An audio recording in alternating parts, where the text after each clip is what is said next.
Francesco, dopo le parole di Pasqua, ha chiesto ancora preghiera e solidarietà per lo Sri Lanka, colpito dagli attentati che hanno causato oltre 300 vittime.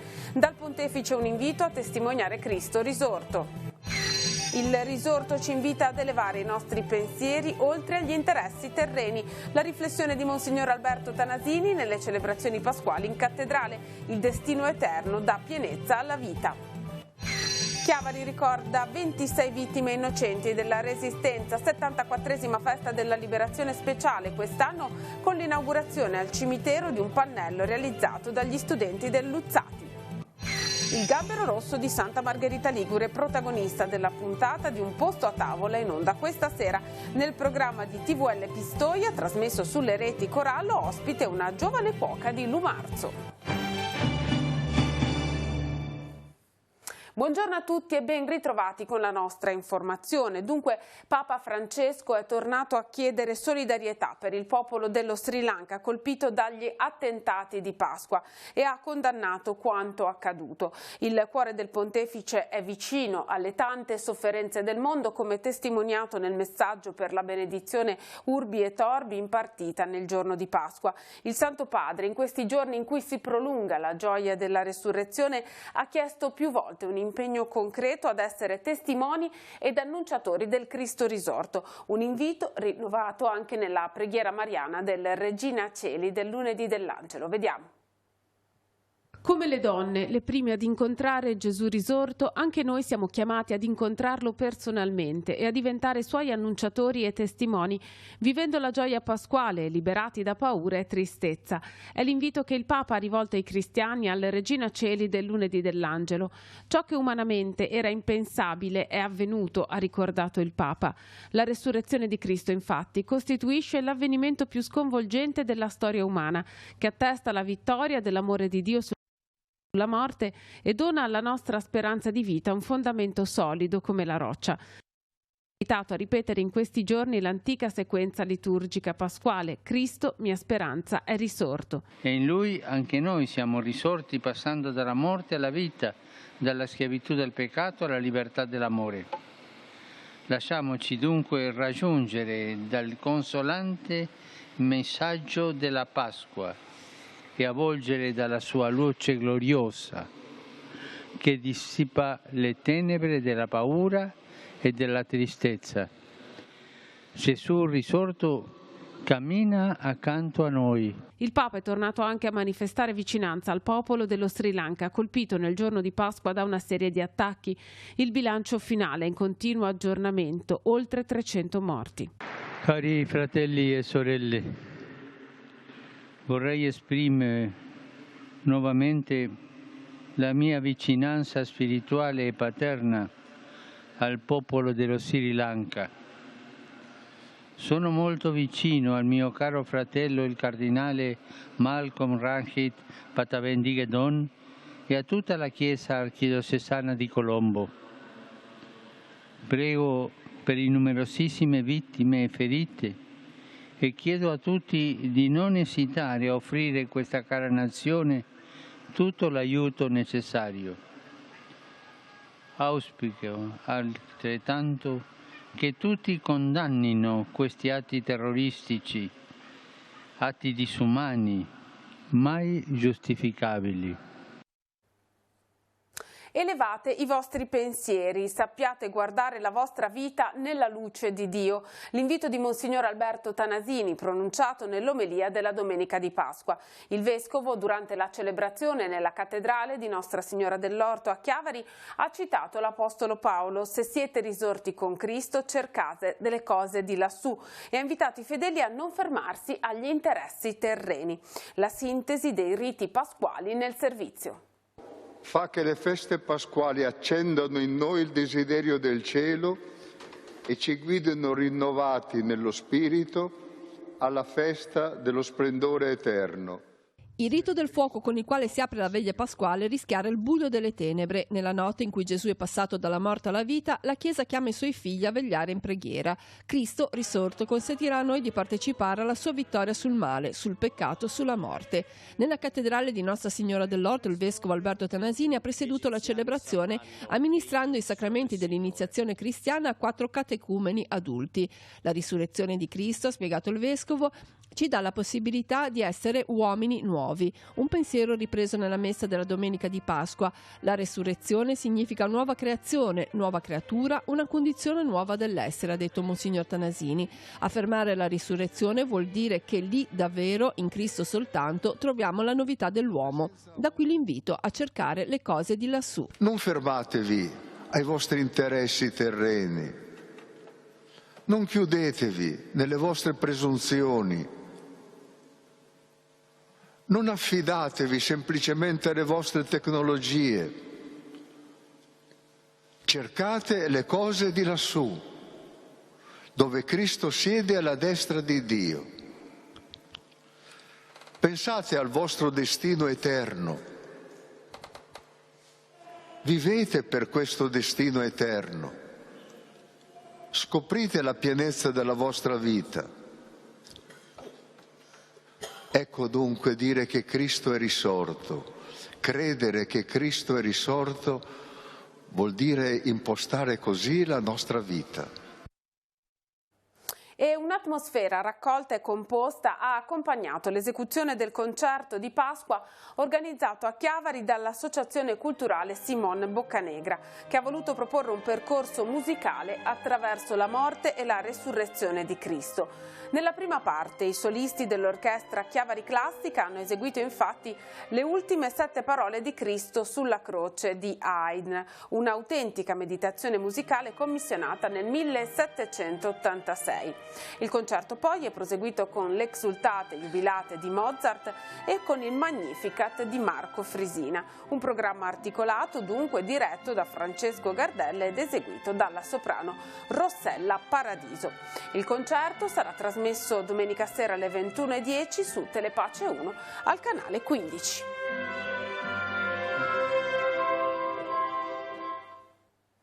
E ora veniamo al meteo. Come sapete è stata diramata l'allerta gialla per quanto riguarda tutti i bacini della regione Liguria. Nella tarda mattinata di oggi l'allerta da ARPAL è stata modificata e prolungata. La perturbazione che sta interessando la Liguria dunque per ora ha prodotto precipitazioni deboli ma persistenti.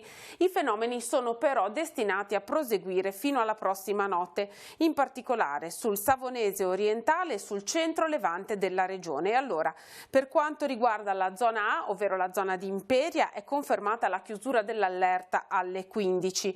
Nella zona D, ovvero nell'entroterra di Savona e di Imperia, l'allerta è stata prolungata fino alle 21 di oggi, e per quanto riguarda il nostro territorio, ovvero per la zona di Genova, per il Tigullio e lo Spezzino e per il relativo entroterra, l'allerta è prolungata fino alla mezzanotte di quest'oggi. Allerta gialla dunque per bacini piccoli e medi. Questo è l'ultimo aggiornamento che è arrivato da ARPAL. E la pioggia sta complicando anche la situazione per quanto riguarda il traffico autostradale, che è reso caotico anche dal traffico intenso. In particolare ci sono 2 segnalazioni di traffico intenso, come detto, lungo che si concentrano soprattutto nel nodo genovese, ed in particolare viene segnalata coda sulla 10 Genova-Savona-Ventimiglia tra Varazze e il bivio per la 10 e la 26 dei trafori per traffico intenso.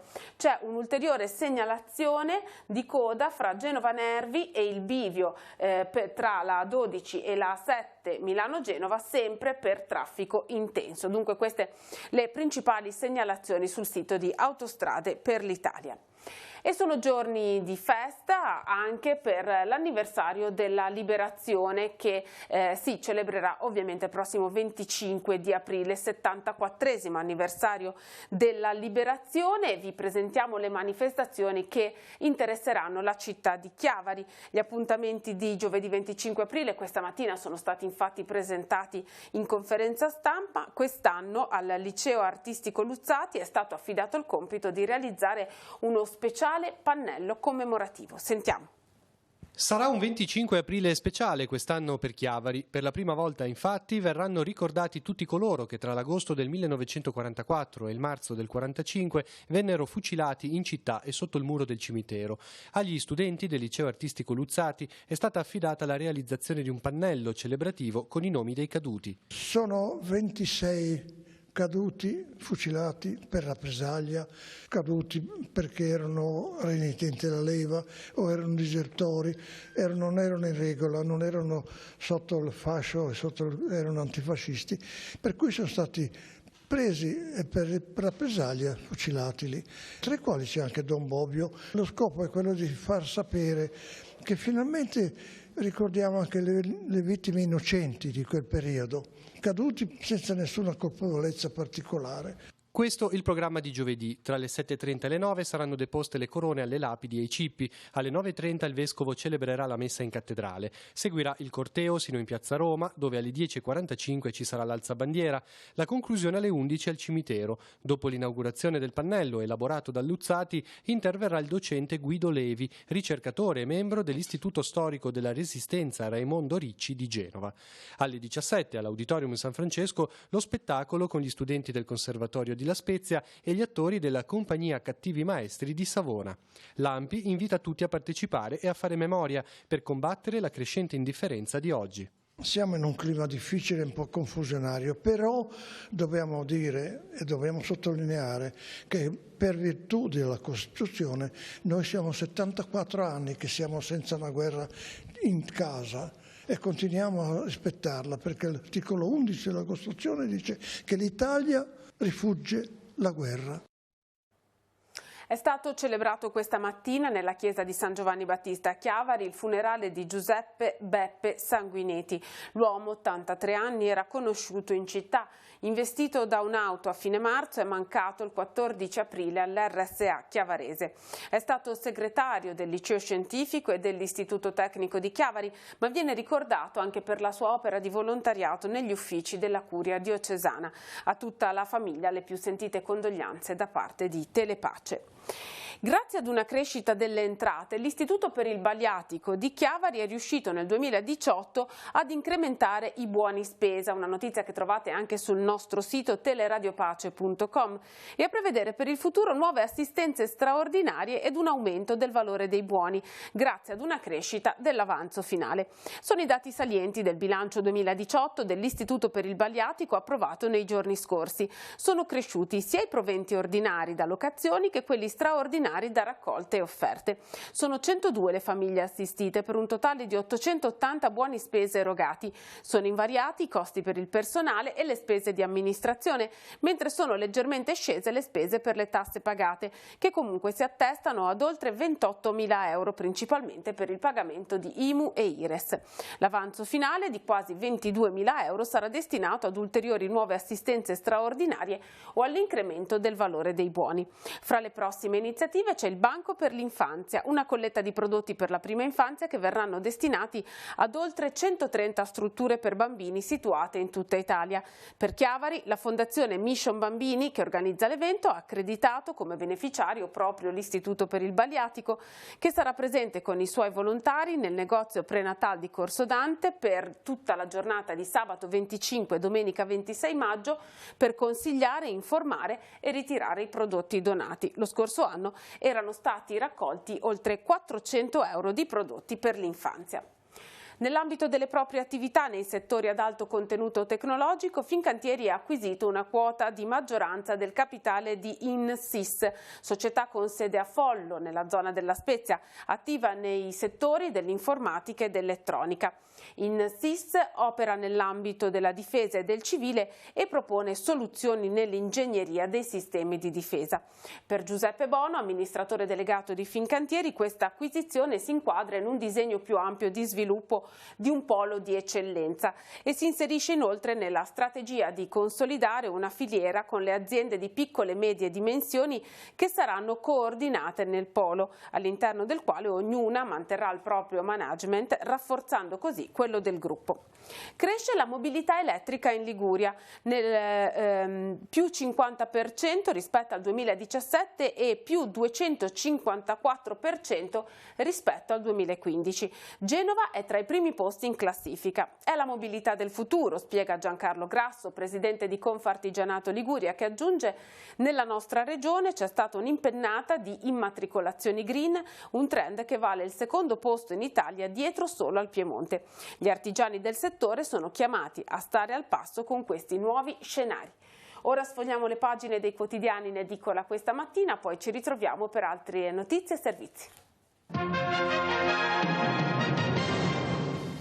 I martiri di Pasqua in primo piano su Avvenire. Sono centinaia le vittime di una serie di attacchi kamikaze alle chiese e agli alberghi in Sri Lanka. Il governo accusa un gruppo islamico, c'è la condanna del Papa, atti disumani e mai giustificabili. Salvini con il mitra e polemica, parliamo di politica italiana, si cerca l'intesa sul Salva Roma.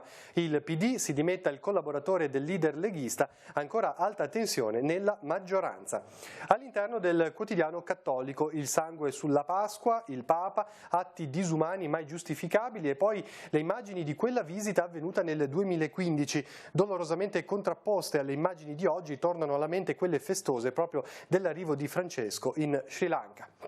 L'Ucraina si vota al comico Zelensky, non vi deluderò, tutto è possibile. L'attore ha ottenuto una vittoria schiacciante nel secondo turno delle elezioni presidenziali, arrivando al 73% e rendendo vani i tentativi di rimonta del leader uscente.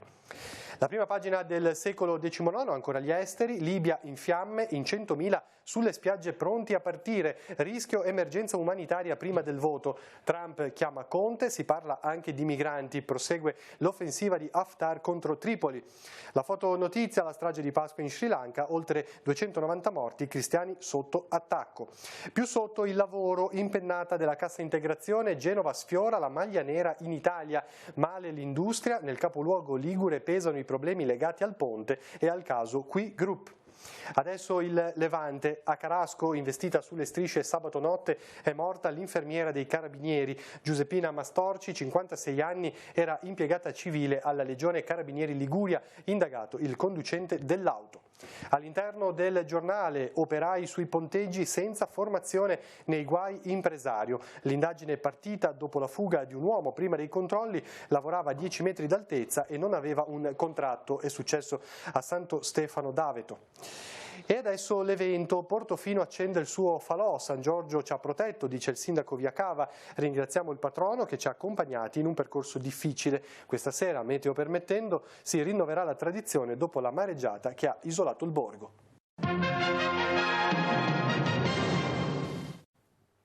Per gli aggiornamenti andiamo in redazione, dove oggi per noi è pronto Maurizio Garreffa. Grazie Emanuela, un saluto a tutti. Andiamo a Sestri Levante, dove la Giunta Comunale ha approvato i lavori di ripristino del Ponte Balbi di Riva Trigoso e del dissesto a Villarocche. Nel primo caso, via libera al piano definitivo di risanamento, è prevista una manutenzione generale, il rinforzo della sottoarcata con fibre di carbonio, il posizionamento di nuove catene laterali e il ripristino della pavimentazione in acciottolato al posto dell'asfalto. Spesa totale 100.000 euro. L'intervento a Villarocche invece costerà 85.000 euro e prevede la sistemazione del dissesto della scalinata che collega alla frazione di Ginestra. È tutto a te Emanuela. Grazie, e non finisce la festa per la riapertura della provinciale 227 di Portofino. Il sindaco Matteo Viacava e l'amministrazione comunale hanno voluto celebrare l'impegno e la disponibilità di tanti commercianti, bar e ristoranti della piazzetta per la generosità con cui hanno contribuito alla buona riuscita dell'evento del 6 aprile scorso. In particolare tutti coloro che con spirito di gratuità hanno donato l'abbondante rinfresco per tutti i partecipanti. Oggi Portofino, lo ricordiamo, si appresta a festeggiare il santo patrono San Giorgio. Alle 18 al santuario di San Giorgio l'apertura delle celebrazioni religiose con la Santa Messa presieduta dal rettore del santuario di Nostra Signora di Montallegro, Don Gianluca Trovato. Seguirà alle 21 in piazza Martiri dell'Olivetta l'accensione del falò. Un posto a tavola è un programma della rete Corallo prodotto da TVL Pistoia con la collaborazione di tante emittenti locali. Anche Telepace ha dato il proprio contributo proponendo un prodotto tipico delle nostre zone cucinato negli studi televisivi della TV toscana da una giovane cuoca di Lumarzo. E oggi veramente è una puntata al profumo di mare. Li facciamo vedere subito. Quindi da dove vengono? Questi vengono dalla Liguria, ma guardate come sono belli, guardate. Il Gambero Rosso di Santa Margherita Ligure al centro della puntata di Un posto a tavola, il programma di TVL Pistoia che attraverso le emittenti televisive della rete Corallo viene trasmesso in tutta Italia. Ospite della trasmissione in qualità di chef una ristoratrice del nostro entroterra. Barbara Ferrera che ci raggiunge, eccola qua. Vado a prenderla? Eccola qua, Barbara, vieni. Barbara, ciao. Ciao. E naturalmente non potevamo che avere un cuoco che viene proprio da quelle terre, abituata a cucinare, a trattare questi prodotti, è vero? Geolocalizzati, da dove vieni precisamente? Allora, io precisamente sono genovese, abito nell'entroterra tra Genova e la Riviera, comune di Lumarzo. Ecco. In realtà io abito sui monti, anche se vi ho proposto il Gambero. Che bella la Liguria! La tavola che diventa dunque strumento di valorizzazione delle tipicità locali, ma non solo, anche di chi sul territorio lavora e mantiene le tradizioni gastronomiche. Soprattutto viene tanta fame a fare questa trasmissione, ma impariamo anche tanto. Tutte le tradizioni italiane vengono riportate in questo nostro format, tanti sono anche i prodotti che andiamo a scoprire. Diciamo che Un posto a tavola è proprio l'esaltazione del prodotto italiano, ma non solo del prodotto, anche della tradizione. In qualche modo facciamo un tour gastronomico per tutta Italia e ci permette questo anche di incontrarci con i responsabili delle emittenti, scambiarci esperienze, confrontarci, quindi in qualche modo diventa un po' una crescita per tutte noi piccole emittenti che abbiamo tutte da imparare le une dalle altre, per cui è una bellissima esperienza che ormai dura da 2 anni e speriamo di poterla continuare perché mi sembra molto fruttuosa. La puntata di Un posto a tavola dedicata al Gambero Rosso di Santa Margherita Ligure sarà trasmessa questa sera alle 21:40 e sabato alle 21 su Telepace 1 al canale 15. Prima di chiudere diamo uno sguardo al sito ufficiale della Virtus Entella. La squadra si appresta ad affrontare il Piacenza in quella che sul sito internet viene definita una sfida che forse può valere una stagione. Fischio d'inizio questa sera alle 20:30 a Piacenza. La prevendita ovviamente è scattata, già riempiti 4 pullman di tifosi che si dirigeranno appunto questa sera a Piacenza per seguire questa sfida che è importante per la decisione della classifica finale del campionato di Lega Pro. Terminiamo così questo appuntamento con Tigullio oggi, vi ricordo che il prossimo andrà in onda a partire dalle 19:15 e che trovate tutte le notizie aggiornate sul nostro sito teleradiopace.com e al canale 187 Telepace News. Grazie per averci seguito, buon pomeriggio a tutti.